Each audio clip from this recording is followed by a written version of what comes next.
আসসালামু আলাইকুম। আশা করি আপনারা ভালো আছেন সবাই। তো আমাদের তো আসলে বেশ অনেকদিন ক্লাস নেওয়া হয় না। আমি মিডের আগে একটা ক্লাস নিতে চাইছিলাম। তখন আপনাদের পড়াশোনার জন্য যাই হোক ক্লাসটা কেউ অ্যাটেন্ড করতে চায় নাই। তারপরে তো ঈদের ছুটি শুরু হয়ে গেল। তো এখন যেটা হচ্ছে সেটা হচ্ছে 27 তারিখ পর্যন্ত আপনাদের মিড। সো 26 তারিখের ক্লাসটাও হচ্ছে না। তারপরে জুলাই মাসে হয়তো আমরা এই 3 তারিখ 10 তারিখ পাবো, 17 তারিখ আরেকটা ছুটি আছে, তারপরে তো 24 তারিখ পাবো। আর আমাদের সেশনাল ক্লাসের লাস্ট যে ফাইনাল এক্সাম সেটা হচ্ছে 26 থেকে মনে হয় 6 না 7 তারিখ পর্যন্ত এরকম। সো মোস্ট প্রবাবলি 31 তারিখই আমাদের লাস্ট ফাইনাল এক্সাম প্রেজেন্টেশন বা ফাইনাল প্রেজেন্টেশনটা শুরু হবে। তো খুব বেশি সিলেবাস যেহেতু অনেকগুলা ক্লাস আমি পাই নাই, সেহেতু আমাকে এখন কিছুটা অনলাইনের মাধ্যমেই আপনাদের পড়াগুলা কভার করে দেওয়া লাগবে। তো আমরা এখনো আসলে খুবই পিছানো বলতে গেলে, সত্যি কথা।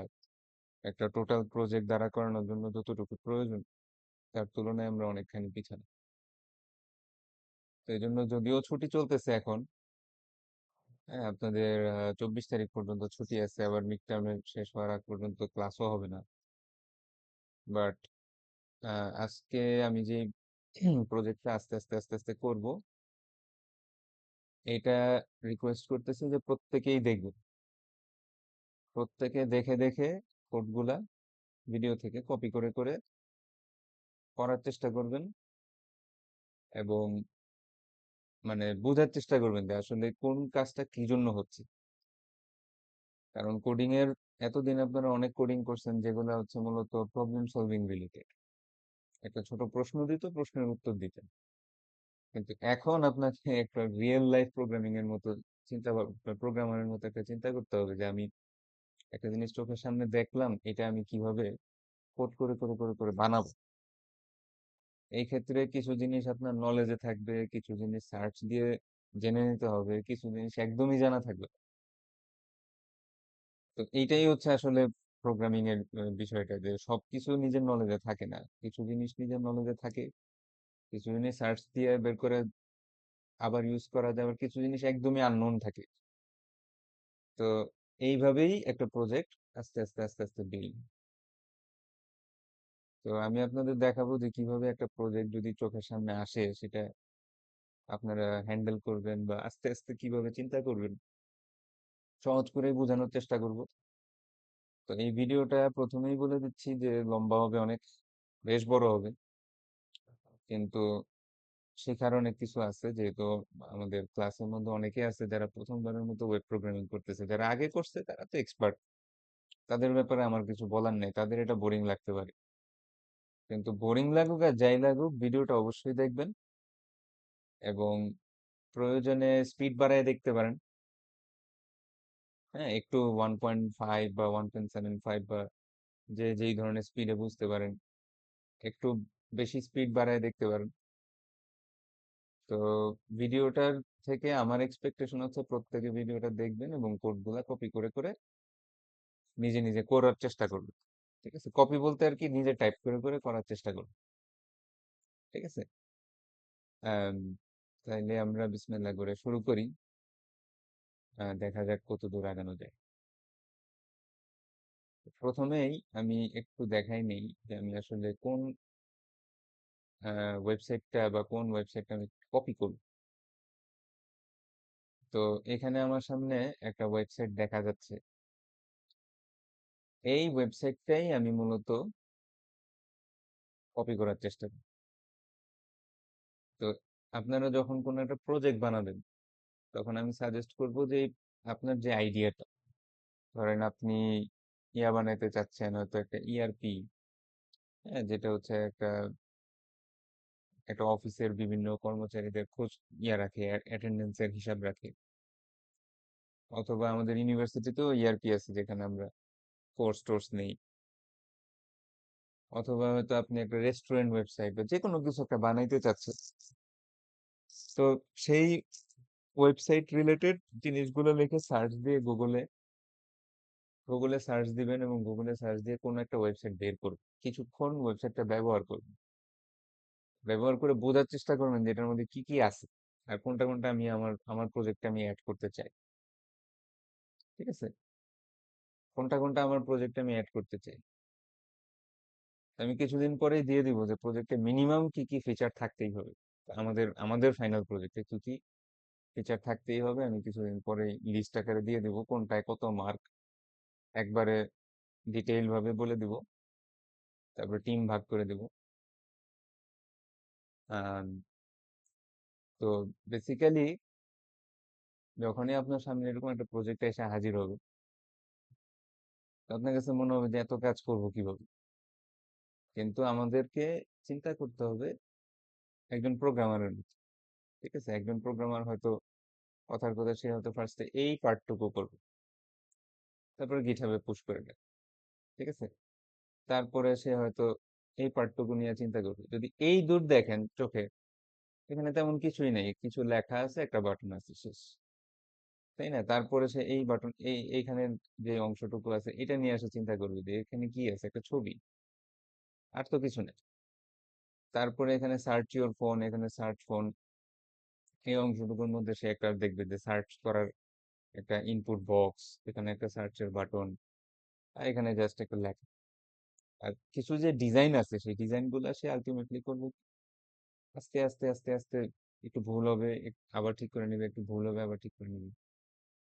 তারপরে এখানে আমরা দেখতে পাচ্ছি কিছু প্রোডাক্টের কার্ডের মতো আছে, মানে প্রোডাক্ট গুলা কার্ড কার্ড কার্ড করে করে, এই যে একটা একটা কার্ড, এই যে একটা কার্ড, এটা একটা কার্ড, এটা একটা কার্ড, এভাবে কার্ড করে করে প্রোডাক্ট গুলা সেট আপ করা। এন্ড দেন ফাইনালি এই জায়গাতে একটা ফুটার। ঠিক আছে, এই যে সেকশন বাই সেকশন ভাগ করা এবং এই সেকশন বাই সেকশন চিন্তা করা, এটাই মূলত ওয়েব প্রোগ্রামিং এর একটা ইম্পর্টেন্ট পার্ট। আমরা হোল প্রজেক্টটা দেখি কিন্তু এত ভয় পেয়ে যাই না যে হ্যাঁ কি হবে না।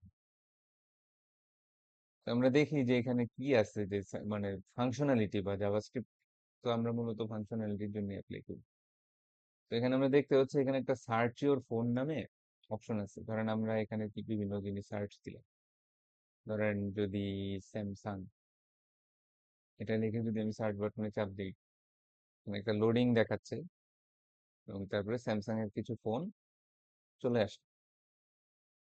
ঠিক আছে, তারপরে দেওয়া দেওয়া আছে শো ডিটেলস। তো শো ডিটেলস পেজটা যদি, মানে বাটনটা যদি আমরা চাপ দিই, এভাবে একটা এই জিনিসটার নাম হচ্ছে মোডাল। এই যে এরকম পিছনে কালো হয়ে যাওয়া, এখানে একটা কিছু দেখা, এটার নাম হচ্ছে মোডাল। মোডালটা আবার টিপ দিলে বন্ধ করে ফেলা যাবে। এটা যদি দেখতে চাই A13 5G, তো এখানে দেখাচ্ছে যে একটা ফোনের ডিটেলস আরো দেখাচ্ছে। অথবা আবার যদি ধরেন আমরা স্যামসাং বাদ দিয়ে যদি আইফোন লিখে সার্চ দিই, ঠিক আছে, তখন এরকম করে সে আইফোন গুলো খুঁজে নিয়ে আসার চেষ্টা করতেছে। আর এখানে একটা আছে শো অল রেজাল্টস, তার মানে হয়তো এখানে আরো রেজাল্ট আছে। ঠিক আছে, এখানে হয়তো আরো আরো হয়তো এখানে 1 2 3 4 5 6 7 8 9 9টা ফোনের রেজাল্ট আসছে, কিন্তু হয়তো আরো রেজাল্ট আছে সামনে। তো শো অল রেজাল্টস বাটনটায় চাপ দিলে কি হল, এখন সবগুলা আইফোন চলে আসে, যতগুলা ছিল ওয়েবসাইট। এরকম একটা ফাংশনাল, এই ওয়েবসাইটটাই যদি আমাদেরকে বানাইতে হয়, তখন আমাদের অনেকগুলা জিনিস আস্তে আস্তে করতে হবে। তবে ওই যে বললাম যে আমি একদম সিম্পল ভাবে চিন্তা করব যে আচ্ছা ফার্স্টে এই পার্টটুকু করি, এটা তো সহজ, একটা লেখা, একটা বাটন, দুজন দুই পাশে চলে যাবে, এটা তো আর এত কঠিন না। তারপরে এখানে এই এই পার্টটুকু নিয়ে কাজ করি। এখানে আবার দেখা যাচ্ছে যে আইফোন লেখাটার মধ্যে একটু একটু একটা গ্লো, একটা গ্লো এর মতো আছে, এই গ্লোটা কিভাবে আনবো, তো এগুলা নলেজে নাই, সার্চ দিব। আমি আপনাদের আগেও বলছি যে এটা অনেকটা রিয়েল লাইফ প্রোগ্রামিং এর মতো। এখানে কোনো রেস্ট্রিকশন নেই, যার কারণে এখানে কিন্তু কোনো মিড টার্ম বা ফাইনাল এক্সাম নাই। ঠিক আছে, এর রিজন আছে, কিন্তু কারণ আছে যে কেন একটা প্রোগ্রামিং কোর্সের মধ্যে কোনো মিড টার্ম বা ফাইনাল নেই, কারণ এইটার প্রোগ্রামিংটা রিয়েল লাইফ প্রোগ্রামিং এর কাছাকাছি। হয়তো খুব স্মল স্কেলে করতেছি, বাট রিয়েল লাইফ প্রোগ্রামিং এভাবেই কর। তো আমরা বেসিক্যালি আস্তে আস্তে আস্তে আস্তে চেষ্টা করব। আমার কিছু মিস্টেক হবে, আবার হয়তো মানে এরকম হইতে পারে না যে আমি তো আর সবকিছু জানি না, আমি এটা পারি না, তো আমি এটা ভুল করলাম, আবার ঠিক করে নিই। এভাবে আস্তে আস্তে আস্তে আস্তে আমরা প্রজেক্টটা বিল্ড আপ করার চেষ্টা করি। দেখা যাক কতটুকু পারা যায়।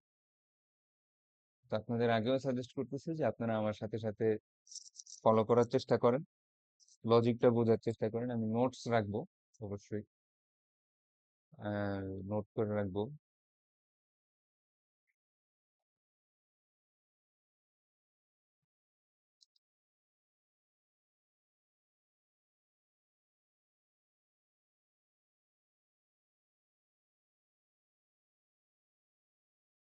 কারণ প্রয়োজনীয় জিনিস যাই দেখাবো না কেন, যেটাই বুঝাবো না কেন, যেখানে যেটা বোঝানো দরকার সেটা বোঝানোটা আমি নোটের মধ্যে করে রাখবো। আর যেটা উপরে রাখি এক্সকেরি ড্র, যাতে বোঝাইতে সুবিধা হয়।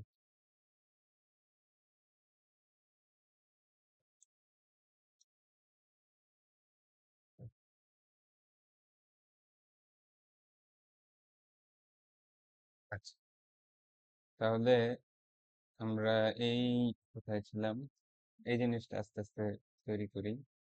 প্রথমে একটা নিউ প্রজেক্ট বানাই, রন এন প্রজেক্ট উইথ এপিআই, দেখুন কিছু একটা নাম দিলাম। তো আগের মতোই ওপেন উইথ কোড, এই অপশনটা যদি না আসে আপনাদের, তাহলে কি শিখে দিয়েছিলাম, ভিএস কোড ওপেন করবেন এবং ভিএস কোড ওপেন করে এখান থেকে ওপেন ফোল্ডারে চাপ দিবেন। চাপ দিয়ে আপনার যেটা, আমি তো এখন কোনটায় আছি, ফ্রন্ট এন্ড, এই ডেটা, এটা সিলেক্ট করবেন, তাহলে প্রজেক্ট ওপেন হবে। ওকে, এইবার চলে আসি হলো আমরা একটা ইন্ডেক্স ডট এইচটিএমএল একটা পেজ বানাইলাম। তারপর আমাদের টিপিক্যাল যেরকম এইচটিএমএল ডকুমেন্ট আছে, ডকুমেন্টটা ওপেন করলাম। ধরেন এখানে আমরা নাম দিলাম, ওরা যেরকম নাম দিচ্ছে দেখি, যে মাই এপিআই স্টোর, আমিও নাম দিলাম মাই এপিআই, সেভ করলাম। ঠিক আছে, তো আমরা ছোট ছোট করে চিন্তা করব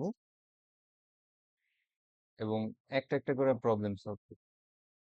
প্রথমেই চলে আসি হচ্ছে বডি, বডির মধ্যে তাহলে এই পার্টটুকুকে আমরা কি বলতে পারি, হেডার। হুম, এই এই যে এই পার্টটুকু আছে, এটাকে আমরা বলতে পারি হেডার। এবং হেডারের মধ্যে একটা ইয়া আছে, একটা হয়তো একটা হেডিং ট্যাগ আছে এবং একটা বাটন আছে, এবং এটা দুইজন দুই পাশে চলে গেছে। এই জিনিসটাই আমরা আস্তে আস্তে করব। আরেকটা, আচ্ছা, এটা করতে করতেই দেখি। সো বডির মধ্যে প্রথমে একটা হেডার ট্যাগ নিলাম, এবং হেডার ট্যাগের মধ্যে কথার কথা একটা H1 নিলাম, যেটার মধ্যে লেখা থাকবে হচ্ছে মাই এপিআই স্টোর,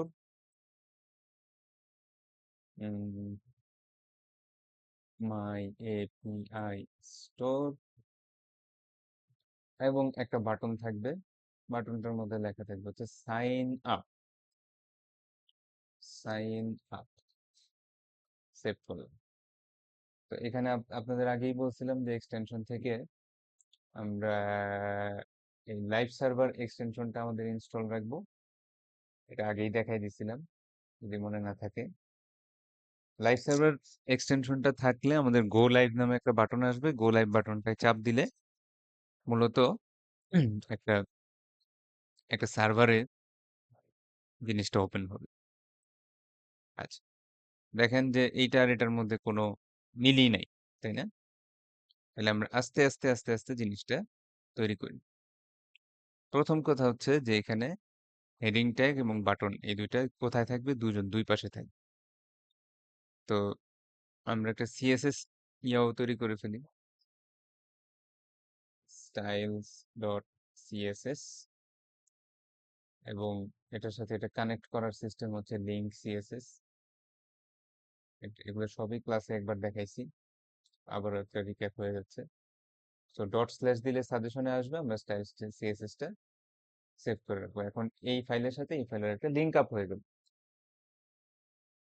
তো স্টাইল সিএসএস আমরা যদি যাই এবং আমরা কথার কথা হেডার ট্যাগটা ধরে সরাসরি ট্যাগ ট্যাগ ধরলে কিন্তু ডট আর হ্যাশ আসে না, শুধু ট্যাগের নাম ধরলে চলে আসে। তো এই হেডার ট্যাগটা ধরে আমরা যদি একটা 2 পিক্সেল সলিড যে কোনো একটা বর্ডার আপনি যদি দেন, কথার কথা অরেঞ্জ বা এই যে এরকম অলিভ, এমনি আমি দিলাম এবং আমাদের প্রজেক্টটায় গেলাম, দেখবেন যে এই যে পুরা হেডারটা একটা বক্সের ভিতরে আছে এবং এখানে এটা আছে, এটা মানে মাই এপিএস এটা হেডিংটা এখানে আছে, সাইন আপটা এখানে আছে, কিন্তু আমাদের এখানে একটা অদৃশ্য, চিন্তা করেন যে এখানে যদি একটা অদৃশ্য একটা বর্ডার থাকে, এই বর্ডারটাই আমি দৃশ্যমান ভাবে দিছি। কেন দিছি? আমার নিজের কাজের সুবিধার জন্য, যাতে আমি বুঝতে পারি যে আমার অ্যাকচুয়ালি এটার উইডথ কতটুকু, হাইট উইডথ কতটুকু।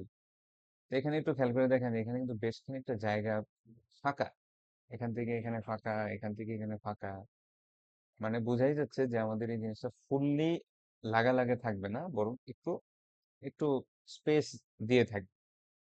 তো আমরা এইটাই করি ফার্স্টে, যে আমরা হেডারটাকে একটু ছোট করে দিই, একটু আচ্ছা, তাহলে আমরা কোথায় ছিলাম? ও যাই হোক, তো এখানে আমরা দেখতে পেলাম যে যে এটা উপরে নিচে ডানে বামে কিছুটা জায়গা নিচ্ছে।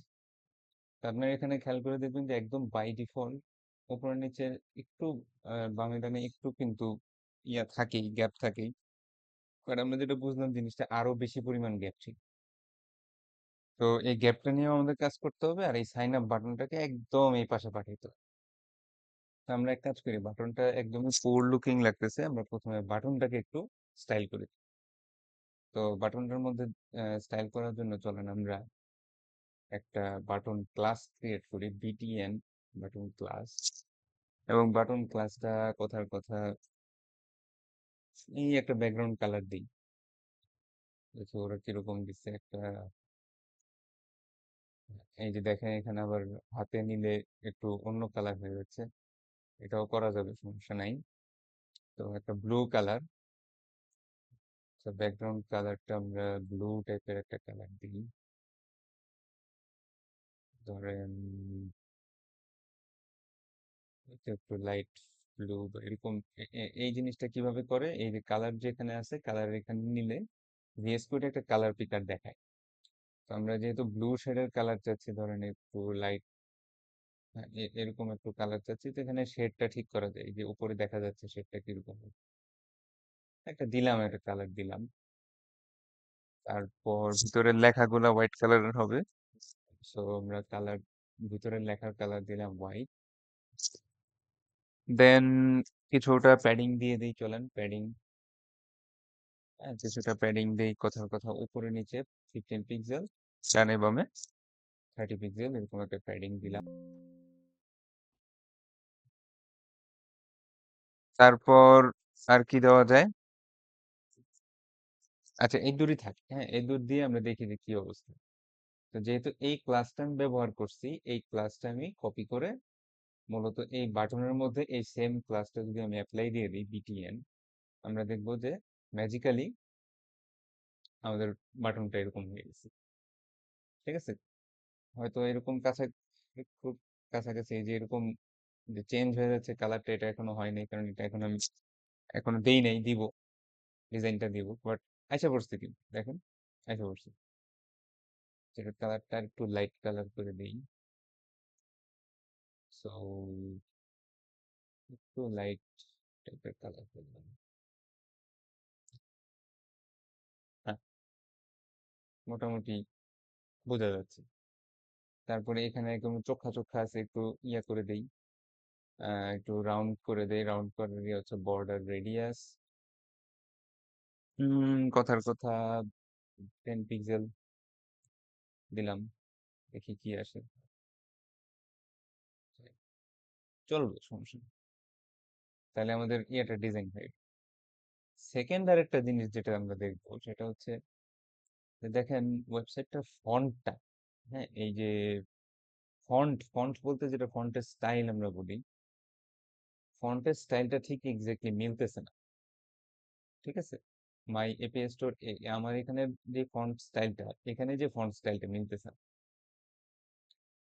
তো এখন আপনাদের আমি দেখাবো যে কিভাবে আপনারা ওয়েবসাইটে ফন্ট চেঞ্জ করতে পারেন। তো এটার জন্য গুগল ফন্টস নামে একটা ওয়েবসাইট আছে, সেটা ইউজ করা যায়, গুগল ফন্টস।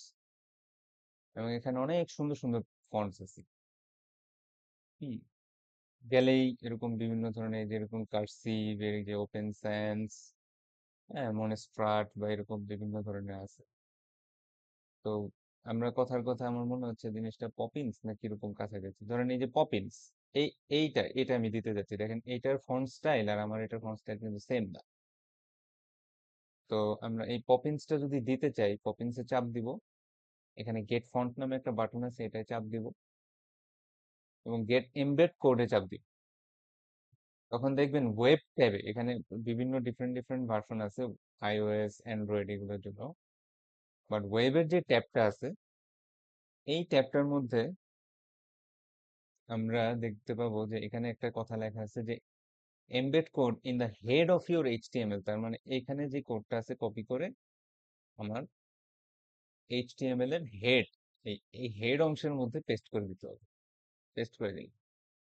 আচ্ছা, ওই পাশে চলে গেলে আমরা যেটা করি যে যে এরকম এভাবে এভাবে আমাদের নেওয়া কষ্টকর, এই জন্য আমরা ভিউতে যাব, ভিউতে যে ওয়ার্ড্রেপটা অন করে দিই। ওয়ার্ড্রেপটা ঠিক চিহ্ন দিয়ে দিলে এখন এখন আর ডানে বামে যাবে না, নিচে নিচে আসতে থাকে। বুঝতে পারলেন? তার মানে এই যে এইখান থেকে যা যা আসছে এগুলো কিন্তু গুগল থেকে আসছে। হ্যাঁ, গুগল ফন্টস এর থেকে আসছে। এর দূর করার পরে কাজটা শেষ তা না, বরং আরেকটু কাজ আছে। কাজটা হচ্ছে এই যে এখানে দেখবেন ফন্ট ফ্যামিলি নামে একটা প্রপার্টি আছে, পপিন্স এবং স্যান্সেরি। আপনাকে এইটাও কপি করতে হবে। তো এখানে অনেকগুলো আছে, যেমন থিন, এক্সট্রা লাইট, লাইট। আমাদের এত কিছুর দরকার নাই, আমরা শুধুমাত্র এই ফন্ট ফ্যামিলিটুকু কপি করব। ফন্ট ফ্যামিলিটুকু কপি করার পর আমরা চলে যাব হচ্ছে গ্লোবাল স্টাইল।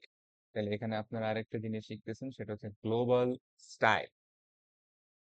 গ্লোবাল স্টাইল মানে হচ্ছে স্টার, সরি, স্টার দিয়ে যত ধরনের স্টাইল আসে সেটা পুরা হোল এইচটিএমএল পেজের মধ্যে অ্যাপ্লাই হয়ে যায়। যেমন একটা উদাহরণ দেই, দেখেন এখানে কিন্তু একটা বাই ডিফল্ট একটা মার্জিন দেওয়া। এই মার্জিনটা কিন্তু আমি এখনো প্রোভাইড করি না, 1 পিক্সেল মার্জিনও আমি দেইনি, কিন্তু বাই ডিফল্ট দেওয়া আছে। আমি যদি গ্লোবাল স্টাইলে লিখে দিই যে মার্জিন 0, তাহলে দেখবেন যে এই মার্জিনটা এখন আর একদম মানে কোনায় কোনায় লাগানো, কোনো স্পেস নেই। এই মার্জিনটা কিন্তু একটু আগেও ছিল না। যাই হোক, এটা বাই ডিফল্ট দেওয়া থাকে। আমরা একদম গ্লোবাল স্টাইলে আমরা যেটা করব যে ফন্ট ফ্যামিলি যে স্টাইলটা ছিল সেই স্টাইলটা পেস্ট করে কপি করে সেভ করে দিই। এখন মজাটা দেখতে পারবেন যে আপনার ফন্টটা কিন্তু চেঞ্জ হয়ে গেছে। একটু আগে কিন্তু ফন্টটা একটু অন্যরকম ছিল। ঠিক আছে, এখন ফন্টটা পরিবর্তন হয়ে গেছে। তাহলে এটাও একটু নোটে রেখে রাখি যে how to add a custom font in my website. তাহলে এটার অ্যান্সার কি হবে? Using Google fonts. ঠিক আছে,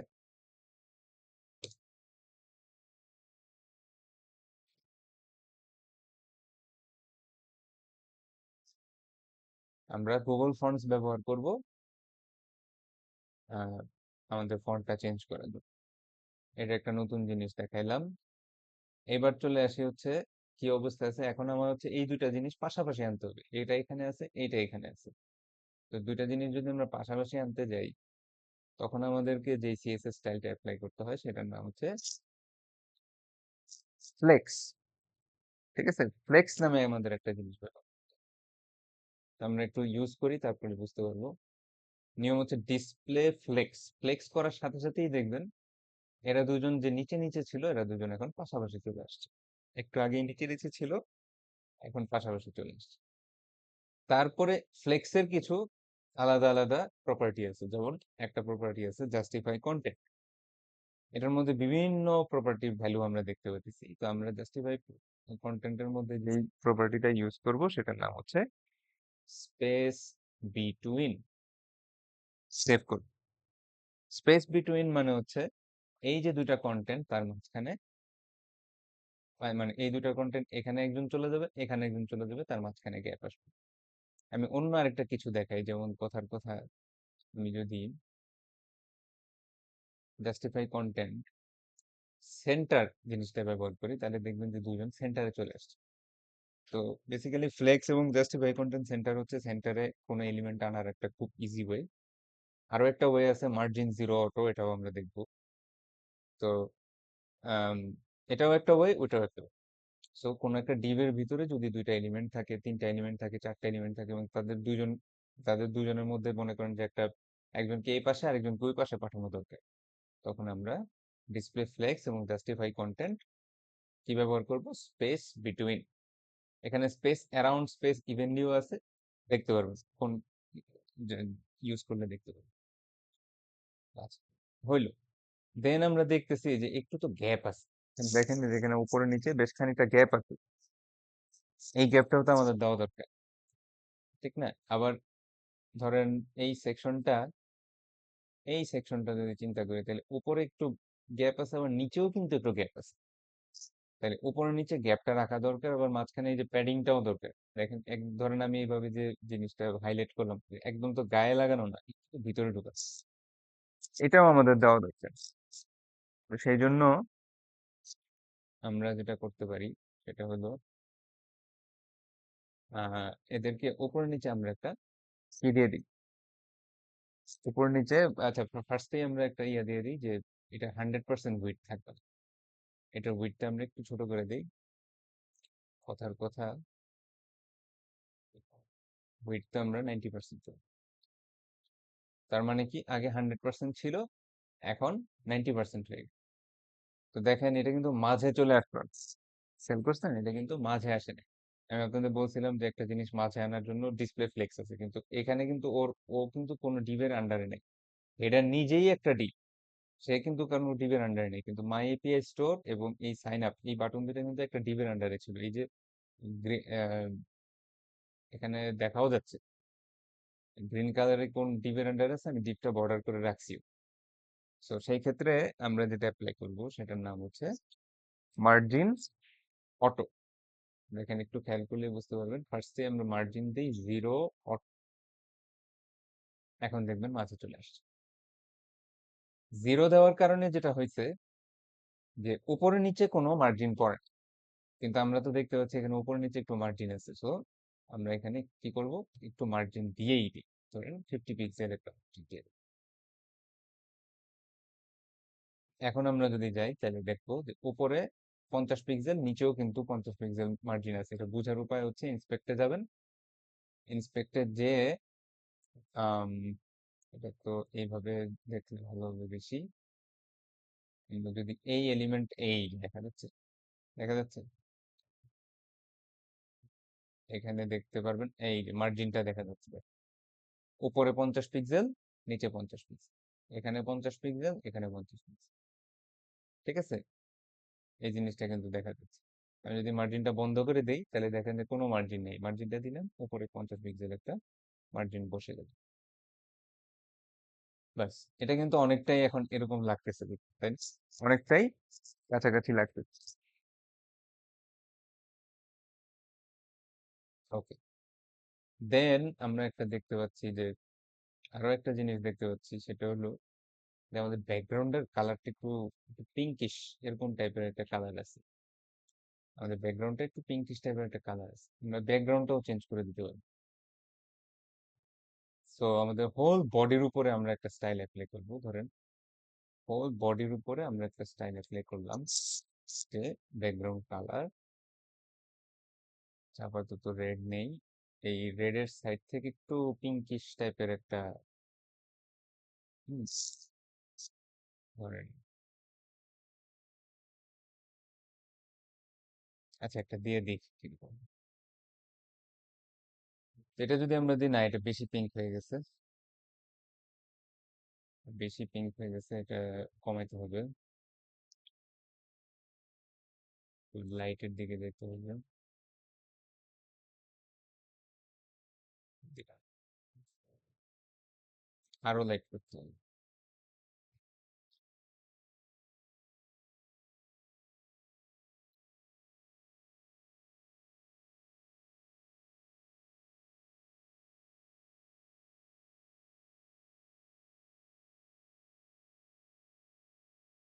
হুম, ক্লোজ এনাফ, কাছাকাছি। এটা এটা আর একটু সাদা, যাই হোক সমস্যা নেই, এটা ডাজন্ট ম্যাটার। তাহলে আমরা দেখেন আমার হোল বডিটাই কিন্তু কি হয়ে গেল, পিঙ্কিশ। তো এখন আমার এই বর্ডারটা আপাতত দরকার নেই আমাদের।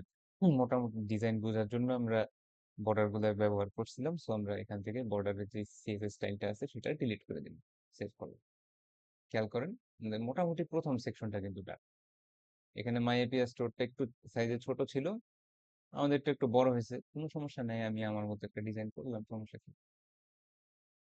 আচ্ছা, এখন বাটনটার ক্ষেত্রে একটু দেখাই দিই। বাটনটা এখানে আমরা দেখতে পাচ্ছি যে একটা হভার অ্যানিমেশন আছে। তো আবার এখানে বাটনটার চারপাশে আবার একটা একটা কালো কালারের বর্ডারও পড়ছে, তো এই বর্ডারটাও রিমুভ করা দরকার।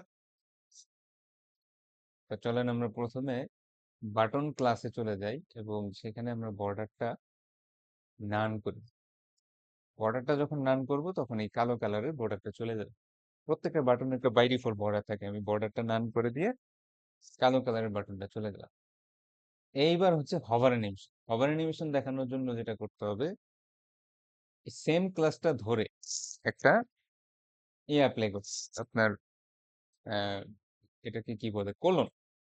একটা কোলন দিলে দেখবেন এখানে অনেক অপশন আছে, যেমন আফটার, কিউ, প্লেস হোল্ডার ইত্যাদি ইত্যাদি। সেখান থেকে আমাদের হভার অপশনটা সিলেক্ট করতে, সিলেক্ট করার পর এইখানে আমরা হভার মানে কি, হভার অর্থ হচ্ছে এই যে মাউস আমি নিয়ে যাচ্ছি এটার উপরে, এটা একটা অ্যাকশন। এই এই অ্যাকশনে কি স্টাইল অ্যাপ্লাই হবে সেটার জন্য স্পেসিফিক্যালি হচ্ছে বাটন হবে। তো চলেন আমরা একটা ব্যাকগ্রাউন্ড কালার দেই। ব্লু এর মধ্যে একটু চেঞ্জ করে দেই, ধরেন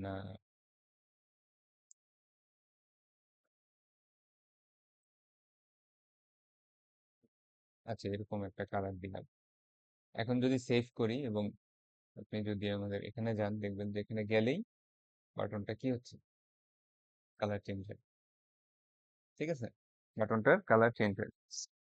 তারপরে ধরেন আমি এখানে যখন চাপ দিব তখন আমার এই কার্সরটা নর্মাল সিলেক্ট কার্সরের জায়গায় একটা পয়েন্টার কার্সর হয়ে যাবে, সেটা যাচ্ছে। সেই ক্ষেত্রে আমরা একটা দিতে পারি যে কার্সর পয়েন্টার। ওরা অটোমেটিক সাজেশনই দিয়ে দিচ্ছে আমার। দেখেন নিচ্ছে আর। তারপরে দেখেন যে এটা একেবারে ইনস্ট্যান্ট হচ্ছে, আমি চাইতেছি না এটা একটু আস্তে আস্তে হোক। তো সেই ক্ষেত্রে আমরা একটা ট্রানজিশন দিতে পারি। ট্রানজিশন, কথার কথা 1 সেকেন্ড। তার মানে যাই হবে না কেন, যেটাই চেঞ্জ হবে না কেন, সেটা 1 সেকেন্ড সময় চেঞ্জ হবে। ঠিক আছে, 1 সেকেন্ড একটু ইয়ে দেখাচ্ছে, আমরা একটু কমাই দিই, 0.8 করে দিই সেকেন্ড। এস দিতে হবে, সেকেন্ড দিতে হবে, নাহলে কাজ করবে না। মোটামুটি স্মুথ। তাহলে দেখেন যে একটা সিঙ্গেল পার্ট আমি করলাম, রাইট? একটা সিঙ্গেল পার্ট করলাম দেখে দেখে, এবং লজিকটা বুঝে বুঝে আমাদের কাজটা করতে হবে।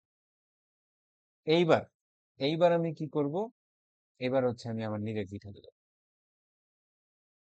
GitHub এ যে আমি একটা রিপোজিটরি, দেখেন কাজ করার সিস্টেম আছে। ধরেন আমি প্রজেক্টের নাম দিলাম যে ফ্রন্ট এন্ড প্রজেক্ট এসইউ, এরকম একটা প্রজেক্টের নাম দিলাম। আপাতত প্রাইভেট রাখলাম যাতে কোডটা আমার আমার কাছেই থাকে, অন্য কেউ যাতে কোডটা নিতে না পারে। এবং রিপোজিটরি ক্রিয়েট করলাম। রিপোজিটরি ক্রিয়েট করার পরে আমি আমার প্রজেক্টটাকে গিটহাবের সাথে কানেক্ট করি। তো এইটাও আমি আপনাদের বহুবার দেখাইছি, এবং অবশ্যই আপনাদের নিজের প্রজেক্ট করার সময় আপনাদের এভাবেই কাজ করতে হবে। সো আমি আমার গিটহাবটা পাশাপাশি রাখলাম। আচ্ছা, আপনাদের অনেকেরই মনে হয় একটা ধারণা যে না, পাওয়ার শেল বন্ধ করে দিতে হবে, গিট বেসে পাওয়ার শেলেই কাজ করা যায়। আমি আমি এখন পাওয়ার শেলেই কাজ করে আপনাদের দেখাবো। So git init, git add all, git commit m, ধরেন আমি একটা মেসেজ দিলাম যে header added, then git branch and main, তারপর এটা একটু কপি করে নিলাম, কপি করে এখানে পেস্ট করলাম, দেন এটা কপি করলাম, paste করলাম। অল্প অল্প করে কাজ করব, অল্প অল্প করে গিটহাবে পুশ করব। এতে কি সুবিধা হবে, যদি কোনো সময়, আচ্ছা এটা একটু রিফ্রেশ দেই, তাহলে আমার কোডগুলো এখন চলে আসবে। এটা ready। যদি কোনো সময় আমি কোনো মিস্টেক করি, হ্যাঁ, ধরেন এখন এইটা ফিচারটা কাজ করতেছে, হঠাৎ ফিচারটা কাজ করতেছে না, যখন মনে হলো যে না 3 দিন আগে যেই কোডটা যে অবস্থা ছিল সেই অবস্থান ফেরত যেতে চাই, এটা গিটহাব ছাড়া পসিবল না। একমাত্র গিটহাবেই সম্ভব যে প্রিভিয়াস কোন একটা কমিটে শিফট করা। তো আমি এই, ধরেন আমি এই দূর পার্ট করলাম, হ্যাঁ, কথার কথা আমি এই দূর পার্ট করলাম, আমি এই দূর গিটহাবে পুশ করব, তারপরে আবার আমি এই দূর পার্ট করব, তারপরে আমি আবার গিটহাবে পুশ করব। এতে কি হবে, এটা একটা কমিট হবে, এটা একটা কমিট হবে, এটা একটা কমিট হবে, এখানে একটা কমিট হবে। ধরেন সার্চ ফোন করার সময় কোনো একটা সমস্যা করলাম, ঠিক আছে, আমি চাচ্ছি যে ঠিক 3 দিন আগে আমি যেই পজিশনে ছিলাম সেই পজিশনে ফেরত দেবো। এটা কিন্তু কোডে সম্ভবই না। একমাত্র গিটহাবেই জিনিসটা পসিবল যে তিন, কারণ আমার তো মনেও থাকবে না যে আমি 3 দিন আগে কোন লাইনে কত নাম্বার লাইনে কি লেখা ছিল। কিন্তু একমাত্র গিটহাবে যদি আপনি জিনিসটা ট্র্যাক রাখতে থাকেন তাইলেই কেবলমাত্র সম্ভব। এক, 2 নাম্বার হচ্ছে কোন প্রোগ্রামার কতটুকু কাজ করলো সেটার সেটাও ট্র্যাক করার জন্য আমাদের কিন্তু গিটহাবটা কাজে লাগে, কারণ এখানে কমিট মেসেজের মধ্যে লেখা থাকে, ঠিক আছে। এখানে যদি আমি কমিট মেসেজে চাপ দেই, এখানে কিন্তু নেমটা লেখা থাকে যে তানজিন মাহমুদ কমিটেড কত কত মিনিট আগে সে কতটুকু কাজ করছে, তার কন্ট্রিবিউশনটা কিন্তু কোডের এখান থেকে দেখা যায়। তো আপনাদের যখন গিটহাবে আপনারা কাজ করবেন প্রজেক্ট হিসাবে, আপনাদেরকেও কিন্তু 3 জন মেম্বারকে এভাবে কন্টিনিউয়াস কোডে আপলোড দিতে হবে, যাতে বোঝা যায় যে না 3 জন মিলে কাজ করতেছে। আচ্ছা, আপাতত এই পার্টটুকু আমি একটু দূরে রাখি, সামনে নেক্সট পার্ট থেকে আরেকটা পার্ট 2 করব। একটা অনেক বড় ভিডিও করা যাবে না, এটাও বোধহয় 1 ঘন্টার কাছাকাছি হয়ে গেছে। ওকে, তাহলে আমরা নেক্সট পার্টে দেখা হবে ইনশাল্লাহ।